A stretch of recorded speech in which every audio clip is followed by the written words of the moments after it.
When I was a kid, my father used to tell me something. There are no forks in the road of life.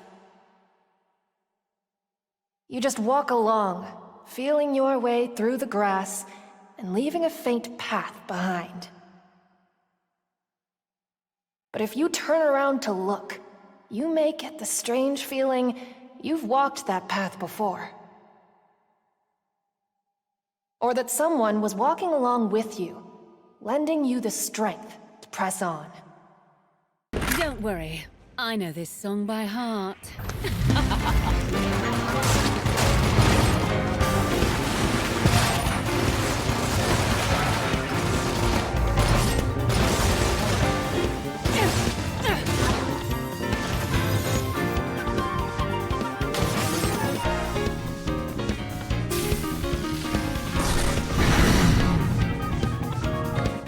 Wow.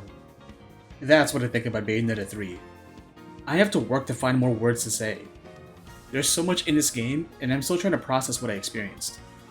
Do I even need to go through the formalities for this game?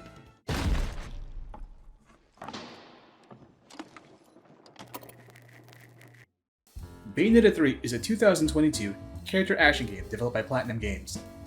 You play as Bayonetta, an Umbran witch who fights with 4 magic pistols and the power of demons. Bayonetta is such a cool character because her arc is always changing in every game, but her character remains consistent, and the writing never sacrifices her development for the sake of drama. Being a Platinum title, Bayonetta is full of references. References to past Platinum titles, references to games that inspired Bayonetta, and references from whatever the hell Platinum felt like referencing. I'm gonna try not to spoil all the good parts of the game in this video, but I will at some point have to point out callbacks and references. So if you don't want any spoilers about the game at all, I'll tell you right now that Bayonetta 3 is amazing, and that it's worth the wait. You know how Bayonetta plays. Punch, kick, shoot, dodge. Dodge at the right time during an enemy attack to trigger witch time. Time slows down, and you can deal more damage and rack up points. Certain combos trigger super attacks called Wicked Weaves. You can buff for Wicked Weave combos by holding an attack and dodging, and then finishing the combo. That's called dodge offset. When an enemy is stunned, finish them off with a torture attack. Now, they don't have QTE prompts so as not to interrupt the flow of combat. That's Bayonetta's core combat. What does Bayo 3 bring to the table? Let's start with the weapons. You can't combine arm and leg weapons anymore. Each weapon is its own set. While that sounds like a downgrade from past titles, it's not that much of a loss because all of the weapons have the same amount of command moves. Each weapon has its own version of high time, back forward motions, and full circle motions. More new faces, I see. Then perhaps a bit of fancy dress is in order. Pulling off Wicked Weaves will cause Bayonetta to take on a demon form called the Demon Masquerade, based on the weapon she's equipped. Each Demon Masquerade has its own unique sprint and double jump. They also each have an equivalent for the Umbran Spear. Some forms change how Bayonetta can move around the terrain. The Spider form lets her walk on walls, without the need for a full moon like in past games. The Train form lets her cruise around, kind of like the Autobots in Transformers Devastation. I predicted that Bayonetta would have a Devil Trigger based on her Masquerade forms, but I was wrong. Instead, the meter next to her health fills up during combat. When you press in both sticks, she'll do a super attack based on her currently equipped weapon. I actually like this because it's a better version of Umbran Climax. She's invincible during the attack, and it's not something you need to rely on to win a fight. Each weapon has a corresponding demon that Bayonetta can summon. You can equip 3 demons to summon at any time during combat, and switch between them with the top 3 buttons on the D-pad. The down button is still reserved for taunting. To summon a demon, hold left trigger. Bayo 3 introduces a new skill called Demon Slave that allows Bayonetta to directly control that demon's actions. You queue up attack inputs that the demon will perform with some slight delay. Be careful when you're summoning because Bayonetta will be vulnerable to enemy attacks. You can let go of left trigger to deal with direct threats, and then hold it again to keep using the demon, or you can press right trigger while summoning to dodge and to quick return your demon. This becomes important later in the game because some enemies can do instant kill moves on your demon and put them out of commission until they recharge. Summoning demons consumes your magic meter. Instead of it being a series of orbs that you build up through combat, you start off with full magic at every fight, and it reduces while having a demon out. It also serves as that demon's health meter while it's active. Like weapons, each demon has advanced command moves. They also have extra functions. When you pull off certain combos, you'll get a light flash and an audio cue. If you summon a demon at this point, They'll drop in to add an extra hit at the end of your combo. It's kind of like how in Bayonetta 2 where your Wicked Weaves will turn into demon summons during Umbran Climax. If an enemy does certain attacks, they'll also flash a light and give off an audio cue. If you summon a demon just before the attack lands, they'll counter that attack and deal one themselves at the enemy. Demons also have functions outside of combat. You can use them to reach chests that are inaccessible to Bayonetta, or to solve environmental puzzles. I made a prediction that demon summons were supposed to be Platinum repurposing mechanics from Scalebound, and it turns out I was wrong. Do you know where Platinum took this system from? This is Astral Chain. I always felt bad because I never liked Astral Chain as much as I wanted to. Platinum likes to experiment with character action design, and Astral Chain is one of those experiments. You were effectively controlling two separate entities at the same time. It was a cool title, but I hated the control scheme. Left trigger was for Legion attacks, and right trigger was for the player character's attacks. On paper it made sense, but it felt weird to use triggers as attack buttons in this type of game. I don't know if I can call Astral Chain a sleeper hit, but it definitely was a sleeper because I haven't heard anyone talk about that game since its release. Well, Bayonetta 3 is Platinum running back Astral Chain. Does anyone mind if I cut in? Wouldn't want to step on anyone's toes. Let's move on to the plot. Someone is going around destroying parallel worlds one by one, and the only way to get to the bottom of it is to go to the island of Thule and use a device there to jump across worlds. That's the conceit for the hub world and the stages connected to it. One of my criticisms about the Bayonetta games is that the environments can get samey. Bayo 3 addresses this by having you go through different dimensions set in various locales.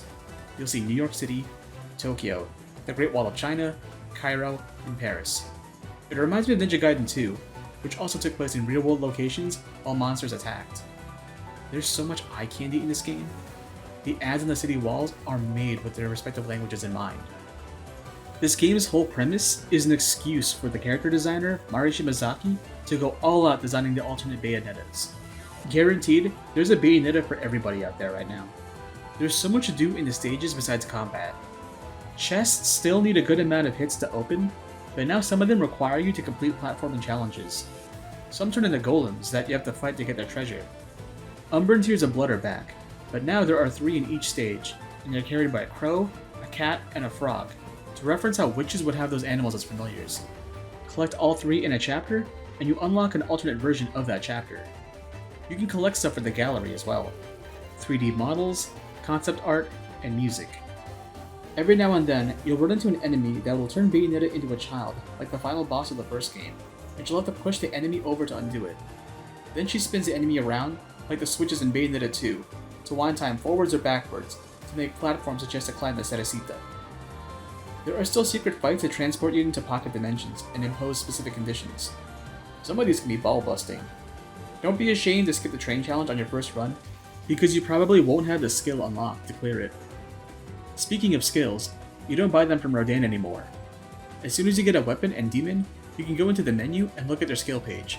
Make sure you do this, because I spent 2/3 of the game not realizing that I was working with basic kit. It was a real Dean Takahashi moment for me. You can also spend any witch hearts and moon pendants to increase health and magic in the skill screen. I have to double check it, but I don't think Bayonetta and Viola share the same health or magic pool. Oh yeah, I haven't mentioned Viola yet. Come on!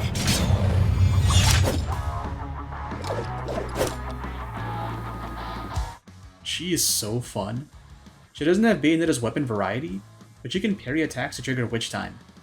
She can summon Cheshire by holding left trigger, but doing so causes her to switch to fisticuffs during combat. Think of it like how Dante will throw a sword in DMC and do hand-to-hand moves until a sword returns. I'm so glad Platinum finally gave us a parry that doesn't need a directional input. The timing to get witch time can be a little strict, but this is much better than the Metal Gear Rising parry. She has another skill that's super handy, but I won't spoil that for you. I like her sprint. Reminds me of Jeanne from God Hand, and I don't know if that's intentional. Also, she's a massive goober. She tries so hard to be cool, but just doesn't have it down yet. It's another connection to Dante. Oh, and if you haven't figured out who she is yet, don't worry. It's the game's worst kept secret. Bayonetta! Kinda like that other game. Jeanne has her own set of chapters, but instead of the standard 3D hack and slashing from the normal game, her story plays out as a 2D stealth game. All the power-ups are her alternate guns from past games, and she gets a Cowboy Bebop style intro for each of their chapters. Okay, I've held on for as long as I could, but now I need to set this part of the video aside to gush about the references. You feel it down to the story structure. It plays like every other Bayonetta. Intro chapter that sets a tone of the game and leaves it ambiguous as to whether it really happened. Bayonetta doing mundane things until she runs into enemies. Enzo freaking out. Rodin giving Bayonetta a new set of guns. Big set piece fights. Rodin expanding the cosmology of the universe using bar analogies. An Indiana Jones style map showing where Bayonetta is headed. This game is both cozy and refreshing. Whenever Bayonetta sees another version of herself, it's shot in moving stills like cutscenes from the past 2 games. It's an intentional choice, and you can tell because the frames around the stills are still moving. When Bayonetta reaches the end of each verse, she'll face off against a really big boss. To fight them, she'll perform a special summoning ritual that will take one of her demons and give them a super form. This is a very specific childhood memory, but I used to watch Digimon Adventure and get so hyped when the Digimon got ultimate forms. I got that same high off of these super forms. Gamora turns into Sin Gamora, and while having Sin as a prefix might be a nod to Sin Devil Trigger in DMC5, the more obvious reference is Shin Godzilla, since this happens in Tokyo. Everyone knows that Bayonetta talking to Phantasm Marinate is a reference to Dante meeting Phantom in DMC1, but I was not prepared to have its super form just be called the Phantom. I'm Filipino, so I have to point out that one of the Masquerade forms is a Manananggal. Check out what happens in Jeanne's sections when one of the bosses goes down in molten lava. Oh look, the 101 sign in the mall is a reference to Wonderful 101. Everyone knew that already. But did you know that Platinum is a VTuber mascot named PT Shirogane? Here's a cardboard cutout of her. Also, here's Lappy from Astral Chain. How about a fight in Platinum's very own offices? It's not just the sights, but the sounds as well. Early on in the game, I realized that I was listening to a remix of Bayonetta 2's end theme. There are swing and bossa nova variations of Rodin's shop. Riders of the Light and the Heavies also make a return. I feel like Rocco when he has his head stuffed with so many things. There's so much to chew on with this game. Coming into it a few months after playing Bayo 2, it's not that easy of a transition. It's like learning to ride a bike again. You need to get the timings for dodging attacks, and that includes returning enemies because they move a lot faster now. The most important tip I can give you is to buy the Moon of Mahaa-Kalaa as soon as it's available. You can equip it for both Bayonetta and Viola. This means that Viola has 2 means to parry attacks, and one of them doesn't require her sword. But be careful about your inputs. Viola also has an Umbran Spear move, but it only triggers if you press forward while double tapping the right bumper. If you just keep pressing right bumper without a direction, she'll block an attack instead.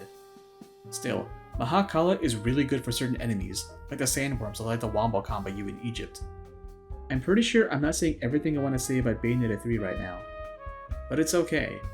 This is a game I need to spend more time with and get better at, but that doesn't mean this game is perfect. Bayonetta 3 is on the Switch, and it shows. I wouldn't be surprised if the people in the opening cutscene had the same poly count and texture resolutions as the ones in Vanquish, but the game still looks nice, and more importantly, it plays nice. The transition between loading screen and playable section is cleverly masked. The screen doesn't fade out anymore, but keeps Bayonetta or Viola on screen, while the level loads around them. The transition from real time to witch time feels a lot smoother as well. In past games, there was always a slight pause when the game shifted to witch time. That does not happen in Bayo 3. There are some very welcome quality of life improvements in this game. When you replay chapters, you can choose to start at specific checkpoints instead of playing the entire chapter out like in past games. This is another Astral Chain influence. Also, when you replay fights, the game will automatically update your new score if it's better than your old score. Now you don't have to do an entire chapter perfectly to get platinum ranks. Targeting has changed to clicking in right stick. At first, I thought this was a bad move because it would undermine the back-forward command moves, but you still perform those inputs while holding down right bumper. It's weird how it works because the targeting makes it easier to keep track of bigger enemies, but I can still get the same precision in those command moves. Platinum found a way to have their cake and eat it with its targeting system. Using items no longer reduces your score. In fact, the game practically encourages you to use your lollipops with the amount you get in the game. There is a trade-off to these benefits though. Unlike past Platinum titles, enemies don't idle if they're not in your field of view. This means that you can get hit off screen if you're not paying attention. I don't think it's that bad in this game, as the camera is pulled much further in this game than in past titles, so you've got a bigger view of the arena. Also, I wish that Platinum made better use of the D-pad. Instead of mapping the top 3 buttons to demons, have it so that holding down one of the buttons opens up a wheel to select your demons like in the pause menu. Have another button mapped to weapons, and a third button mapped to consumables, and then slot in the gameplay when these menus are up. Besides those complaints, I love Bayonetta 3. This game delivered. I said I'd tell you whether Bayonetta 3 is worth playing. It is. I also said that I wouldn't tell you to buy it. Well, screw that. No one likes Helena Taylor anymore, so I'll tell you right now that Bayonetta 3 is worth buying. But buy it because you love action games. Buy it because you're a Platinum fan. Don't just buy it because you found out that Helena Taylor is a pro-life boomer and want to stick it to her. She ain't the star of the show. Bayonetta is. All eyes on me now.